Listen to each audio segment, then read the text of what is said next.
नमस्कार, जय हिंद प्यारे विद्यार्थियों, आप सभी का स्वागत है फोर्स डिफेंस एकेडमी के यूट्यूब चैनल पर। जैसा कि आप जानते हैं सभी दोस्तों, यहाँ पर एयरफोर्स को लेकर जो है हम वाई ग्रुप के जीके का प्रैक्टिस सेट यहाँ पर सॉल्व कर रहे हैं। प्रैक्टिस सेट नंबर 27 पर आ चुके हैं। जी हाँ बच्चों, प्रैक्टिस सेट नंबर 27 में यहाँ पर बहुत सारे क्वेश्चंस, नंबर ऑफ क्वेश्चंस आपको मिलेंगे वर्ल्ड ज्योग्राफी से, वर्ल्ड हिस्ट्री से। तो ये क्वेश्चंस का जो सीरीज है, ये आपका पर्टिकुलर हमें ये डिसाइड करता है, पर्टिकुलर एस्पेक्ट क्यों लेके जाता है कि हम कैसे प्रिपेयर करें और कैसे इन क्वेश्चंस को सोल्व करते जाए। तो चलिए बच्चों, अगर आप चैनल पे पहली बार आ रहे हैं तो चैनल को सब्सक्राइब कर लें, वीडियो को शेयर कर दें, लाइक का बटन दबा दें। और इसी के साथ हम आज के पहले क्वेश्चन को डिस्कस करने वाले हैं। क्वेश्चन आपके सामने है बच्चों, क्वेश्चन बहुत बढ़िया है। क्वेश्चन देखिएगा क्या कहता है। क्वेश्चन कहता है, किस देश को यूरोप का खेल का मैदान के रूप में जाना जाता है? Which country is known as the playground of Europe?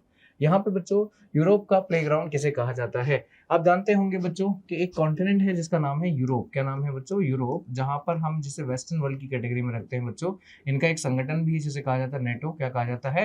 NATO, north Atlantic treaty organisation, है ना। उसके अलावा फैक्ट भी बता देता हूँ आपको। ऑस्ट्रिया जो है बच्चों, ये आपका राइट आंसर नहीं है। हॉलैंड नहीं है, इटली नहीं है। यूरोप का प्लेग्राउंड कहा जाता है बच्चों, तो वो कहा जाता है स्विट्जरलैंड को। किसको कहा जाता है? स्विट्जरलैंड को। स्विट्जरलैंड की धरती जो है, कहीं आल्प्स पर्वत है, कहीं मैदान है, कहीं स्ट्रक्चर है ना, एकदम धरती का स्वर्ग कहा जाता है बच्चों। तो ऐसे में कुछ जो आपके यहाँ जियोलॉजिस्ट जब घूमने गए तो उन्होंने इसको देखा और देखने के बाद कहा कि ये तो मैदान जैसा दिखता है, ये तो बहुत बढ़िया सिटी दिखता है, इसलिए इसे नाम दे दिया क्या? यूरोप का मैदान। क्या नाम दे दिया? यूरोप का मैदान। चलते हैं आगे अगले क्वेश्चन की ओर। रूसी क्रांति की शुरुआत बच्चों यहाँ पर किस वर्ष हुई थी? In which year did the Russian revolution was begin?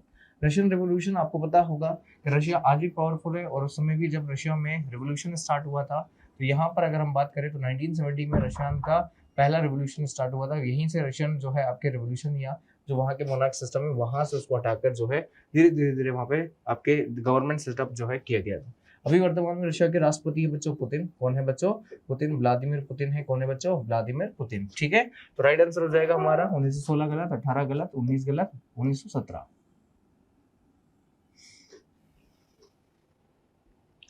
किस वेद को भारतीय संगीत का मूल कहा जाता है? बच्चों वेदों की संख्या 4 होती है। जो 4 वेद लिखे हैं, यही 4 वेद जो है हमारे भारतीय वैदिक काल में जो है दिए गए हैं। सबसे पुराना वेद जो है बच्चों, वो है आपका कौन सा? ऋग्वेद। कौन सा है? ऋग्वेद। ऋग्वेद के बाद आता है बच्चों यजुर्वेद। कौन सा आता है? यजुर्वेद। यजुर्वेद के बाद आता है बच्चों सामवेद। सामवेद के बाद आता है बच्चों अथर्ववेद। ठीक, तो यहाँ पे अगर नंबरिंग की बात करूँ तो हम फर्स्ट, सेकेंड, है ना, थर्ड एंड फोर्थ। क्लियर? इस तरह से वेदों की रचना हुई बच्चों। इनमें से 1 2 3 यानी वेद नंबर 1, वेद नंबर 2, वेद नंबर 3, इन तीनों को संयुक्त रूप से कहा जाता है वेद त्रयी। क्या कहा जाता है बच्चों? वेद त्रयी, मतलब 3 वेदों को मिलाकर बना हुआ वेद। अरे क्लियर? इसके बाद जो अगर हम बात कर लें तो ये वेद जो है बच्चों क्या है, यहाँ पर ये श्रुति साहित्य है। कैसे साहित्य बच्चों? श्रुति साहित्य है। क्या है बच्चों? श्रुति साहित्य। अर्थात इन वेदों की रचना जो है, अगर आप देखेंगे तो वेदों को जो है ईश्वर ने, है ना, आपके धरती के लोगों को जो है आपके यहाँ पर जब बोल बोल के ज्ञान की प्राप्ति करवाई, तो ऋषि मुनियों में इन्हें सुना, और ऋषि मुनियों से ये पीढ़ी दर पीढ़ी, पीढ़ी दर पीढ़ी, पीढ़ी दर पीढ़ी जो है सुन सुनकर जो है इन वेदों की रचना की गई। तो ऐसे में इन साहित्य को क्या कहा जाता है? श्रुति साहित्य। सबसे पुराना वेद है ऋग्वेद। बच्चों ऋग्वेद में 10 मंडल है। कितने मंडल हैं? 10 मंडल हैं, और 1028 सूक्त है। कितने हैं? 1028 सूक्त हैं। ऋग्वेद में क्या है बच्चों? स्तुतियां हैं, प्रार्थना है। ओम भूर्भुवः स्वः तत्सवितुर्वरेण्यं भर्गो देवस्य धीमहि धियो यो नः प्रचोदयात्। ऐसी जो है प्रार्थनाओं का वर्णन किया गया है। कहाँ पर? ऋग्वेद में किया गया है। ठीक है, इसके अलावा जो है इसके बाद आता है यजुर्वेद। यजुर्वेद में आप समझ ही जाते हैं, या से यज्ञ। बच्चों क्या है? यज्ञ। जो यज्ञ अर्थात धरती से, है ना, कहाँ से बच्चों? धरती से परमात्मा अर्थात स्वर्ग लोक का जो है आपका मिलन जो है, ये यज्ञ ही थे जो धरती से अपने सिग्नल कहाँ पहुंचाते थे? स्वर्ग लोक तक पहुंचाते थे। अरे क्लियर?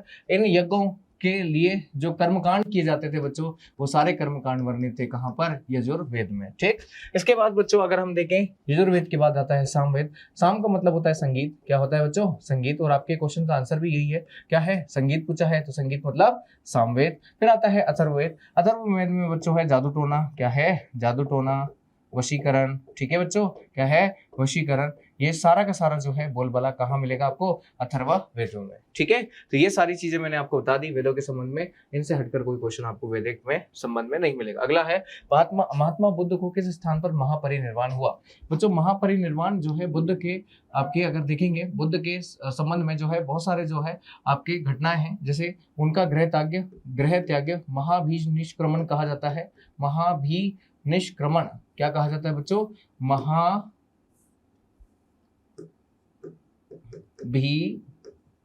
निष्क्रमण, है ना। क्या होता है? गृह त्याग, किसका? गौतम बुद्ध का। ठीक है। धर्म चक्र प्रवर्तन, धर्म चक्र प्रवर्तन, है ना, इनका ज्ञान का जो है बखान करना। और जब इनकी मृत्यु होती है बच्चों तो उसे कहा जाता है महापरिनिर्वाण। और महापरिनिर्वाण जो है वो हुआ था बच्चों मल्लों की राजधानी जो थी कुशीनगर में। कहां पर हुआ था? मल्लों की राजधानी कुशीनगर में। ठीक। अगला है क्वेश्चन बच्चों, करो या मरो का नारा किसने दिया बच्चों? डू या डाई का नारा जो है किसने दिया? मोतीलाल नेहरू ने नहीं दिया, जवाहरलाल नेहरू ने नहीं दिया। करो या मरो का नारा दिया किसने? महात्मा गांधी ने। नाउ नेक्स्ट अगला है बच्चों, खानवा का युद्ध बाबर ने किसके साथ जो है लड़ा था? Which whom the Babur fight the battle of Khanwa? Mahmud Lodi, Medini Roy, Rana Sanga और इब्राहिम लोदी। बच्चों बाबर आया था आपके 1526 में। कब आया था बच्चों? 1526 में। और जो युद्ध लड़ा था वो था पानीपत का। कौन सा था बच्चों? पानीपत का। और ये युद्ध था कौन सा? पानीपत का पहला युद्ध। अरे क्या था? पानीपत का पहला युद्ध। और ये हुआ था बाबर वर्सेस कौन? आपके इब्राहिम लोदी। यहाँ पे बाबर वर्सेस कौन था बच्चों? इब्राहिम लोदी। ये था पानीपत का कौन सा? पहला। पानीपत के बाद यहाँ पर आप देखेंगे पानीपत के बाद आता है बच्चों खानवा, है ना, 1527 में। 1527 में आता है बच्चों खानवा का युद्ध। कौन सा आता है? खानवा का युद्ध। और ये किसके किसके बीच में हुआ था? तो ये हुआ था राणा सांगा और बाबर के मध्य। किसके बीच से मध्य? राणा सांगा और कौन सा? बाबर के मध्य। कौन सा? खानवा का युद्ध। खानवा के बाद होता है बच्चों कौन सा? चंदेरी का युद्ध। कौन सा होता है? चंदेरी का युद्ध। चंदेरी का युद्ध होता है बाबर वर्सेस कौन? मेदिनी राय। क्या है बच्चों? बाबर वर्सेस कौन था? मेदिनी राय। और लास्ट होता है बच्चों 1529 जो कि था आपके घाघरा का युद्ध। क्या था बच्चों? घाघरा का युद्ध। और ये हुआ था किसना? महमूद लोदी, जिसे हम कहते हैं अफगानी शासक और बाबर के मध्य। तो ये सारा क्रम है बच्चों, उत्तर से दक्षिण में आपका दे रखा, उल्टा दे रखा है। राइट आंसर हो जाएगा आपका खानवा, राणा सांगा और बाबर के मध्य। ठीक। इन चारों युद्धों में बाबर की विजय हुई। 1526 में मुगल साम्राज्य की स्थापना हुई। 1530 में बाबर की मृत्यु हो जाती। क्या हो जाती बच्चों? बाबर की मृत्यु हो जाती। अरे क्लियर? ये सारी कहानी हो गई बाबर के संबंध में। अगला क्वेश्चन क्या था? मौर्य वंश के बाद किस शासक वंश का उदय हुआ? बताइए। मौर्य वंश की जो है आपकी स्थापना की थी बच्चों चंद्रगुप्त मौर्य ने। किसने की थी बच्चों? चंद्रगुप्त मौर्य ने। किसने की थी? चंद्रगुप्त मौर्य ने। किसकी की थी? मौर्य वंश की स्थापना। चंद्रगुप्त मौर्य ने मौर्य वंश की स्थापना की। इसका अंतिम शासक था बच्चों बृहद्रथ। कौन था बच्चों? बृहद्रथ था। और बृहद्रथ को हराकर यहाँ पे पुष्यमित्र शुंग, क्या था बच्चों? पुष्यमित्र शुंग ने एक वंश की स्थापना की जिसे कहा जाता है शुंग वंश। क्या कहा जाता है? शुंग वंश। तो राइट आंसर हो जाएगा ऑप्शन नंबर बी।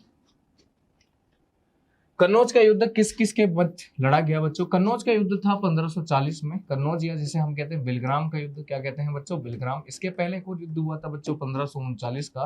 1539 का जिसे कहा जाता है आपके चौसा का युद्ध। ये दोनों युद्ध जो है बच्चों ये हुए थे हुमायूं और थे यहाँ पर वर्सेस थे बच्चों शेर शाह सूरी। कौन थे बच्चों? शेर शाह सूरी। कौन थे? शेर शाह सूरी। इन दोनों युद्धों में शेर शाह सूरी ने हुमायूं को पराजित किया। और इस तरह से आप देखेंगे कि ये हुआ था 1540 में कन्नौज या बिलग्राम का युद्ध। अरे क्लियर? अगला है शिवाजी का राज्याभिषेक कहाँ हुआ था? शिवाजी का राज्याभिषेक जो है अगर आप देखेंगे where was the coordination of lord Shivaji in held? Kalanaur में नहीं हुआ था, रायगढ़ में। जी हाँ, आपके 1674 में बच्चों रायगढ़ में शिवाजी ने अपना क्या करवाया? राज्याभिषेक करवाया। क्या करवाया? राज्याभिषेक करवाया। राज्याभिषेक करवाया। और ये राज्याभिषेक की अगर हम बात करें तो ये राज्याभिषेक पंडित राव ने किया था, है ना। और इसी राज्याभिषेक से इन्होंने उपाधि धारण की थी जिसका नाम था छत्रपति। क्या नाम था बच्चों? छत्रपति। इसीलिए कहा जाता है इन्हें छत्रपति शिवाजी महाराज। नील दर्पण के लेखक कौन थे बच्चों? नील दर्पण आपके फेमस है बच्चों, है ना। यहाँ पे नील आंदोलन या जैसे हम कहते हैं चंपारण आंदोलन। क्या कहते हैं बच्चों? चंपारण आंदोलन। और ये चंपारण आंदोलन हुआ था बिहार के चंपारण में। कहाँ पर बच्चों? बिहार के चंपारण में। और ये कब हुआ था? तो 1917 में हुआ था। कब हुआ था? 1917 में, जब महात्मा गांधी को चंपारण में बुलाया गया था। किसको? महात्मा गांधी को चंपारण में बुलाया गया था। ऐसे में यहाँ पर एक पुस्तक लिखी गई थी जिसके लेखक थे बच्चों दीनबंधु मित्र। कौन थे? दीनबंधु मित्र। दीनबंधु मित्र भी इसमें शामिल थे, ध्यान रखिएगा। अगला है खेड़ा सत्याग्रह का नेतृत्व। फिर से महात्मा गांधी से क्वेश्चन बच्चों। 1918 में अहमदाबाद के निकट जो है खेड़ा जगह है जो कि गुजरात में आती है। कहाँ आती है बच्चों? गुजरात में आती है। यहाँ पर आंदोलन हुआ, है ना। और इस आंदोलन को लीड करने के लिए जो आए थे बच्चों वो थे महात्मा गांधी। कौन थे बच्चों? महात्मा गांधी।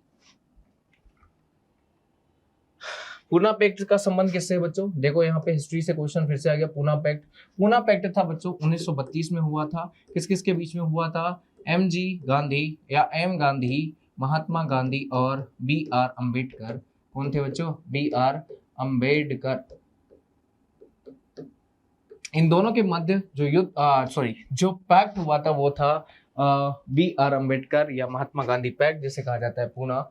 ये पैक्ट हुआ था बच्चों पूना के यरवदा जेल में। कहां पर हुआ था बच्चों? पूना के यरवदा जेल में। तो पूना के यरवदा जेल में जो पैक्ट हुआ था उसे कहा जाता है क्या? पूना पैक्ट। क्या कहा जाता है? पूना पैक्ट। क्या कहा जाता है? पूना पैक्ट कहा जाता है। अब इसके बारे में थोड़ी और डिटेल अगर हम समझेंगे बच्चों तो ध्यान से देखिएगा। पूना पैक्ट जो हुआ था ये हुआ था, इसका कारण था बच्चों, है ना, 1930 से जो है आप देखेंगे 1930 से यहाँ पर जो है महात्मा गांधी का एक आंदोलन होता है, डांडी मार्च। क्या होता है बच्चों? डांडी मार्च। डांडी मार्च चलता है। इस डांडी मार्च के बाद सविनय अवज्ञा आंदोलन होता है,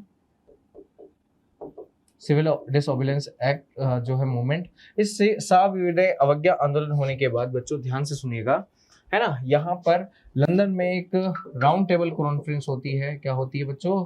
राउंड टेबल कॉन्फ्रेंस होती है। कहाँ होती है राउंड टेबल कॉन्फ्रेंस? लंदन में होती है। जब लंदन में राउंड टेबल कॉन्फ्रेंस होती है बच्चों तो यहाँ पे ध्यान से सुनिएगा, इस कॉन्फ्रेंस में क्या होता है? इस कॉन्फ्रेंस में यानी राउंड टेबल कॉन्फ्रेंस में होता क्या है बच्चों? यहाँ पर आपके विभिन्न दलों को बुलाया जाता है। महात्मा गांधी फर्स्ट में तो नहीं जाते, लेकिन सेकंड राउंड टेबल कॉन्फ्रेंस में जाते हैं। लेकिन सेकंड राउंड टेबल में अंबेडकर के कहने पर सांप्रदायिक पंचाट, सांप्रदायिक पंचाट जिसे हम कहते हैं कम्युनल अवार्ड, क्या कहते हैं बच्चों? कम्युनल अवार्ड लाया जाता है। और इस कम्युनल अवार्ड से हरिजनों को पृथक निर्वाचन के अधिकार मिल जाते हैं। इसलिए महात्मा गांधी इस कॉन्फ्रेंस को छोड़कर आंदोलन फिर से स्टार्ट करते हैं। अंग्रेजों ने जेल में डालते हैं, जेल में आमरण अनशन स्टार्ट करते हैं। यहाँ आमरण अनशन को तोड़ने के लिए अम्बेडकर जाते हैं और पंचायत यानी वापस ले लेते हैं। तो पूना जो समझौता है बच्चों ये दलित वर्ग से संबंधित है।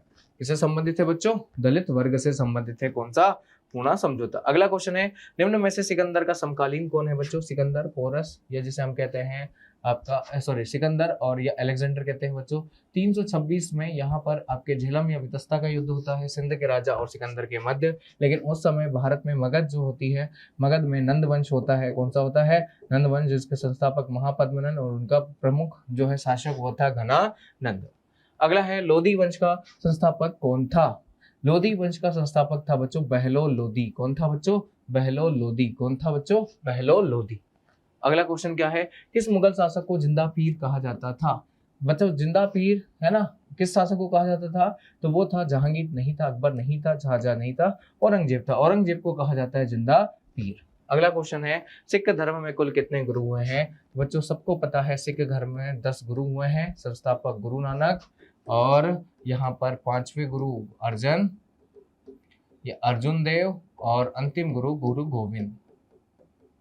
अरे क्लियर, ये हुए हैं सिख धर्म के प्रमुख गुरु। ठीक, चलिए तो राइट आंसर हो जाएगा option number B. Now next अगला क्वेश्चन क्या है, ओणम त्योहार किस राज्य का है? बच्चों ओणम आया तो केरल लगाइएगा, है ना, पोंगल आया तो तमिलनाडु। क्या लगाएंगे? केरल आ गया, है ना, और पोंगल आ गया तो तमिलनाडु। ठीक, ये ध्यान रखिएगा। अगला है बच्चों, निम्नलिखित में से किस व्यक्ति ने एक राष्ट्र एक देश का नारा, मतलब एक नेता का नारा दिया? बच्चों ऐसा नारा केवल एक ही व्यक्ति दे सकता है जिसका नाम है एडोल्फ हिटलर। एडोल्फ हिटलर की पुस्तक है जिसका नाम है मीन कैम्प। क्या नाम है बच्चों? मीन कैम्प, है ना, ये पुस्तक है, ध्यान रखिएगा। अगला क्वेश्चन है बच्चों, पाटलिपुत्र की स्थापना किस शासक के द्वारा की गई थी? बच्चों पाटलिपुत्र यानी मगध जो एम्पायर था, मगध एम्पायर में सबसे पहला वंश था बच्चों हर्यक वंश। हर्यक वंश में यहाँ पर जो है क्या हुआ कि पहले राजधानी राजगृह गिरिव्रज होती थी। कहाँ होती थी बच्चों? राजगृह गिरिव्रज, है ना, राजगृह या गिरिव्रज कहते हैं इसे। लेकिन बाद में इस राजधानी को पाटलिपुत्र शिफ्ट किया गया। लेकिन इस पाटलिपुत्र नगर की जो स्थापना की थी बच्चों वो की थी उदयन ने। किसने की थी बच्चों? उदयन ने। Option number D. अगला क्वेश्चन है बच्चों, ध्यान से सुनिएगा, मोहम्मद बिन कासिम ने भारत पर आक्रमण कब किया? बच्चों मोहम्मद बिन कासिम ने, है ना, पहला ये अरब था जिसने भारत पर आक्रमण किया। और ये आक्रमण हुआ था बच्चों 712 में, 712 ईस्वी में रावरखेड़ी का युद्ध हुआ था 712 ईस्वी में, है ना, सॉरी ईस्वी में रावरखेड़ी का युद्ध था। रावरखेड़ी का युद्ध, रावरखेड़ी के युद्ध में कौन से सिंध के राजा आपके कौन थे, सिंध के राजा और आपके मोहम्मद बिन कासिम के बीच ये युद्ध हुआ था 712 ईस्वी में। ठीक है, दाहिर, सिंध के राजा कौन थे बच्चों, दाहिर थे। कौन थे, दाहिर थे। अरे क्लियर। तो ये हो गया आपका क्या, यहाँ पे 20 क्वेश्चंस और ये आपका 27 नंबर का आपका क्या हो गया, यहाँ पर पूरा हो गया। ठीक, चलिए तो ये बच्चों आपके कोर्स का जो है बहुत इंपॉर्टेंट टॉपिक है। हिस्ट्री से क्वेश्चन ज्यादा है ना, कुछ ज्योग्राफी से 2-4 क्वेश्चन है। बस ओरल क्वेश्चंस का यही टारगेट है कि आप प्रैक्टिस अच्छे से करो, आप तैयारी अच्छे से करो, आपकी तैयारी अच्छी रहेगी, आपके पेपर अच्छे जाएंगे, आपको बहुत ज्यादा कॉन्फिडेंस होगा और आप सेकंड फेज में पास होकर देश का नाम और अपने परिवार का नाम रोशन करेंगे। तो चलिए बच्चों, आज के लेक्चर में हम इतना ही रखते हैं, मिलते हैं नेक्स्ट सेक्शन में। तब तक के लिए सभी को जय हिंद, जय भारत।